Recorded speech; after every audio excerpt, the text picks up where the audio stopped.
بہت ہی اہم باتیں بیان فرمائی. فرماتا ہے وَقَضَىٰ رَبُّكَ أَلَّا تَعْبُدُوا إِلَّا إِيَّاهُ وَبِالْوَالِدَيْنِ إِحْسَانًا. تمہارے رب نے یہ فیصلہ فرما دیا کہ اللہ کے سوا تم کسی کی عبادت نہیں کرو گے اور اپنے ماں باپ کے ساتھ اچھا سلوک کرو گے. رب کے بعد اچھا سلوک کرنے کا حکم اللہ نے ماں باپ کے ساتھ کیا. اِمَّا يَبْلُغَنَّ عِنْدَكَ الْكِبَرَ أَحَدُهُمَا أَوْ كِلَاهُمَا. اگر ان دونوں ماں باپ میں سے کوئی ایک بڑھاپے کو پہنچا یا دونوں بوڑھے ہو گئے فَلَا تَقُلْ لَهُمَا اُفٍّ. ان کو اف تک نہ کہو. وَلَا تَنْهَرْهُمَا. اور انہیں جھڑک کر بات نہ کرو. وَقُلْ لَهُمَا قَوْلًا كَرِيمًا. جب بھی ان سے بات کرنا تو نرمی سے بات کرو. اکثر لوگ یہاں مات کھا جاتے ہیں. ہاں بہت سارے لوگ جوانی میں تو اپنے ماں باپ کی عزت کر لے جاتے ہیں, جب ماں باپ بوڑھے ہو جائیں اور تم جوان ہو گئے ہو اس وقت عزت کر کے دکھاؤ. یہ کمال کی بات ہے. پھر تمہیں سمجھ میں آئے گا کہ تم حقیقت میں مرد ہو یا نہیں ہو. ہاں حقیقت میں تمہاری پرورش کیسی ہے سمجھ میں آئے گا. بڑھاپا آ گیا ہو, ایک چیز کو بار بار وہ پوچھ رہا ہو باپ, ایک چیز کو بار بار بھول جاتا ہو. ماں بوڑھی ہے اٹھ نہیں سکتی, بار بار پوچھتی ہے یہ کہاں ہے وہ کہاں ہے. تم جھڑک دیتے ہو اماں ابھی تو پوچھا تھا جواب تو دیا میں نے. کتنی بار پوچھتی ہو تمہیں پتہ نہیں. تم بچپن میں اس ماں سے جتنی بار پوچھتے تھے وہ ہر بار جواب دیتی تھی.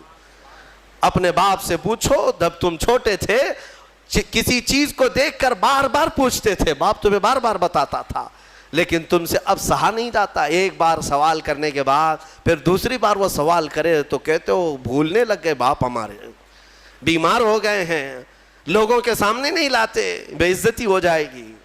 اے میرے عزیزو, جس رسول نے فرمایا تمہاری جنت ان کے قدموں میں ہے. ہاں ماں کے قدموں میں جنت ہے اور باپ جنت کا دروازہ ہے. دونوں میں سے ایک بھی ناراض ہوا تو تم نے دنیا میں جہنم خرید لیا ہے. دنیا میں تم نے جہنم خرید لیا ہے. حتیٰ کہ تمہیں یہ بھی نہ معلوم, حضور پاک صلی اللہ علیہ وسلم نے فرمایا اگر ماں باپ میں کوئی مر بھی گئے انتقال کر گئے ان کے حقوق یہ ہے کہ ہفتے میں ایک بار تم ان کی قبر پر جاؤ. قبر پر جاؤ. لوگ کہتے ہیں کیا رکھا ہے وہاں پر, نہیں, حقوق ان کے موت کے بعد بھی ختم نہیں ہوتے. ایک صحابی نے کہا کہ مجھے میری ماں کی قبر بھی نہیں معلوم, قبر بھی نہیں معلوم. حضور نے فرمایا ایک لکیر کھینچ لو اور اسے سمجھو کہ یہاں ماں ہے اور اس کی زیارت کرو. اندازہ کرو میرے عزیزو, والدین کے حقوق ختم نہیں ہو سکتے. میں پھر انشاءاللہ العزیز اس پر اور عرض کروں گا. آیتیں اور آئی ہیں قرآن پاک میں, وَلَا تَمْشِ فِي الْأَرْضِ مَرْحًا. اللہ فرماتا ہے زمین میں اکڑ کے مت چلو. إِنَّكَ لَن تَخْرِقَ الْأَرْضَ وَلَن تَبْلُغَ الْجِبَالَ طُولًا. تمہارے اکڑنے سے نہ زمین پھٹے گی نہ تم پہاڑوں سے بلند ہو سکتے ہو. دیکھو ان پہاڑوں کی طرف کتنے بلند ہیں, تم ان کے سامنے بہت بونے ہو, بہت ناٹے ہو. اس زمین کو دیکھو اس کی سختیاں کیسی ہیں. تمہارے اکڑنے کے لیے تمہارے پاس ہے کیا؟ تم ایک نطفے سے پیدا ہوئے, ایک ٹھوکر میں تم لنگڑے ہو سکتے ہو, لولے ہو سکتے ہو. تمہارے پاس کیا ہے؟ مولا علی کرم اللہ وجہہ الکریم کے پاس ایک شخص آیا اور کہا کہ حضور انسان کی بساط کتنی ہے, انسان کی طاقت کتنی ہے؟ تو انہوں نے فرمایا کہ کھڑے ہو جاؤ سامنے. کہا ایک ٹانگ اٹھاؤ. ایک پیر اٹھایا, وہ ایک پیر اٹھا کر کھڑا تھا تو حضرت علی نے کہا دوسرا بھی اٹھا لو. کہا کہ حضور دوسرا کیسے اٹھائے, اوندھے منہ گر جاؤں گا.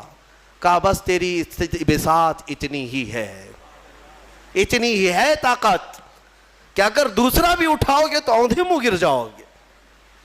ہمارے پاس میرے عزیزو اتنی چیزیں نہیں ہیں کہ ہم پوری دنیا میں ادھر سے ادھر نظام کو بدل سکیں. غرور اور گھمنڈ جب آتا ہے انسان کو اللہ ڈھیل دیتا ہے. ہاں کچھ انسان ایسے ہیں جو زمینوں کے زمین فتح کر لیتے ہیں, مال بھی لے لیتے ہیں, حکومت بھی قائم کر لیتے ہیں, لیکن یہ صرف اور صرف رب کی ڈھیل کی وجہ سے. اور قرآن میں مولا فرماتا ہے ان کی طاقت ایسی ہے یہ انسانوں کی کہ اگر ایک مکھی مر جائے تو اسے زندہ نہیں کر سکے گا. یہ ایک مچھر مر جائے تو تم اسے زندہ نہیں کر سکو گے. تم کتنے کمزور ہو تمہیں پتہ بھی نہیں ہے. ہاں تمہاری دھڑکنیں جس دن رک گئی تمہارے کروڑوں کی دولت لگا کر کے بھی تم سانسوں کو دوبارہ نہیں لا سکتے.